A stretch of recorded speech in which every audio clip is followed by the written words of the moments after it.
City Council candidates are stepping up the campaign pace this week and are attempting to more clearly define the real issues before the June 9th election. Some say high taxes, crime, and drug addiction are the major issues. Others say that the need for leadership at City Hall is the central issue. Human relations, tax relief for the elderly, better pay for public school teachers, real estate assessment methods, economy and government, the need for more effective control over drug abuse, and the abilities of various candidates to serve as watchdogs at City Hall are some of the issues the 28 candidates have mentioned. One issue, however, is cropping up more frequently. That is the question of which candidates could be most effective in future efforts to win financial aid for the city from the state and federal governments. Almost all of the other issues can be related in some way to the need for more city revenue in combating problems. So it would appear that the matter of who stands the best chance of gaining outside fiscal relief for the hard-pressed city is indeed a key issue.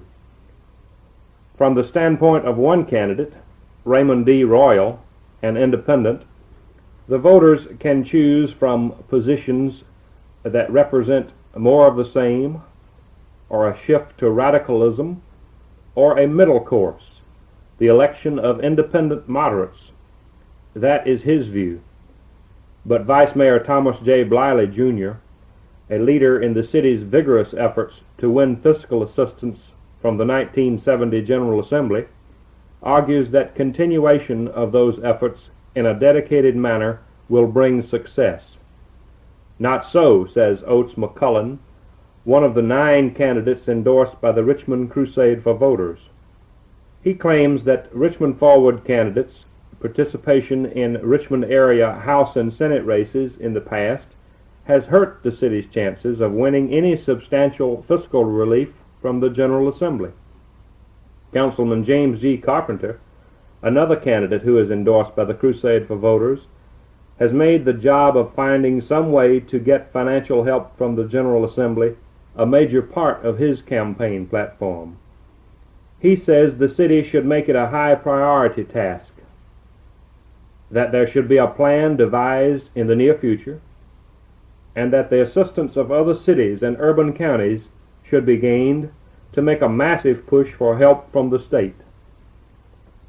The city administration and members of council quite frankly said after the 1970 General Assembly that the city's efforts to get help were not very successful. Carpenter complained that the city's effort was begun too late, that there was little coordination among various city agencies such as the law department and the city manager's office, and that the whole city council was not brought together in the push for financial aid from the legislature. In practice, as Bliley reminds the other candidates, few members of council took the time to prepare arguments and appear before General Assembly committees as he did. The city's abortive push for help from the legislature was capped by feuding between Bliley and Senator Edward E. Willey as the 1970 session ended. Willey, without consulting Bliley, made a last-minute effort to keep the $12 annual occupation tax in effect, even if it applied to city residents only. Bliley didn't want that, and his stand caused Willey to withdraw his amendment that he felt could have been adopted by the General Assembly. The original intention of the occupational tax was to help derive some revenue for the city from residents of nearby counties, because the tax, as approved by the Virginia Supreme Court of Appeals, would have applied to city and county residents alike. Bliley didn't want the tax to be imposed on city residents only, and his public expression of his viewpoint helped bring about the removal of the Willey Amendment. The General Assembly cost the city $2 million in revenue that would have been received in the first year. Since there was no ceiling on the occupation tax, it could have been increased from year to year to bring in almost unlimited revenue. But state legislators felt that such a tax would quickly spread across Virginia as the local sales tax had done, and obviously they were not prepared to cope with such a possibility. The occupation tax, however, was only one of the city relief measures that the General Assembly turned aside in the 1970 session. Requests for state payment of city services in lieu of taxes were denied, as were many other requests made by the city. Candidates endorsed by the team of Progress say that their slate has the men with the best ability to persuade the General Assembly to see the city's financial plight and to do something about it. Besides Bliley, the ticket includes Councilman Nathan J. Forb, who said after the 1970 General Assembly that the city must find some way to join with other major cities and urban areas to form an effective statewide unit for approaching state and federal governments with requests for fiscal relief.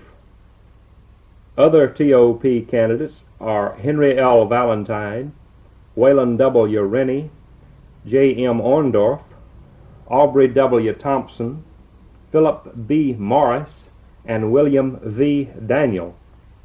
Of the independents in the race, perhaps Mrs. Helen Marie Taylor has had the most experience in dealing with current members of the General Assembly. Her campaign against sex education was conducted vigorously during the 1970 session, and she was in the Capitol almost daily, meeting with individual legislators and committees.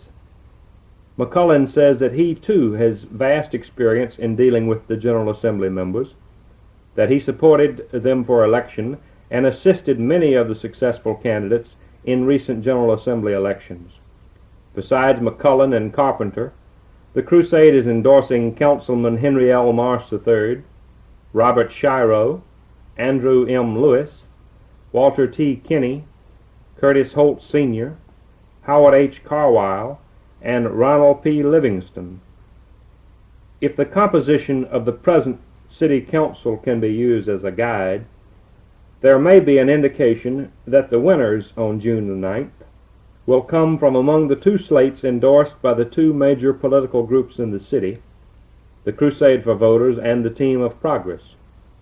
There is currently no member of council who gained his seat without the backing of the Crusade or Richmond Forward, a former major political organization in the city. It may follow that the endorsement of one of the two major political groups will be necessary for any candidate to win a seat on the new council taking office July 1st for a 2-year term. But there are strong independents in the race who don't have the endorsement of the Crusade or TOP. Among them are Royal, an active candidate and resident of the annexation area, Julius R. Johnson, a former police lieutenant who has gained widespread popularity in 35 years of city police work, Mrs. Taylor, who is conducting an elaborate campaign complete with many billboards, much television time purchased, and a team of professional advisors, and Alvin V. Leake, who has built upon publicity received through city council television appearances and who is continuing to wage a strong campaign.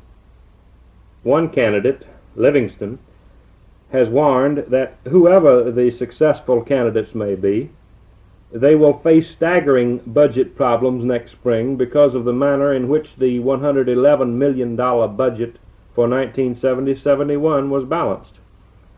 It was balanced by using tax payment acceleration for personal property taxes and by moving forward into the next fiscal year the payment of a debt service item totaling more than $500,000 plus other budget balancing methods.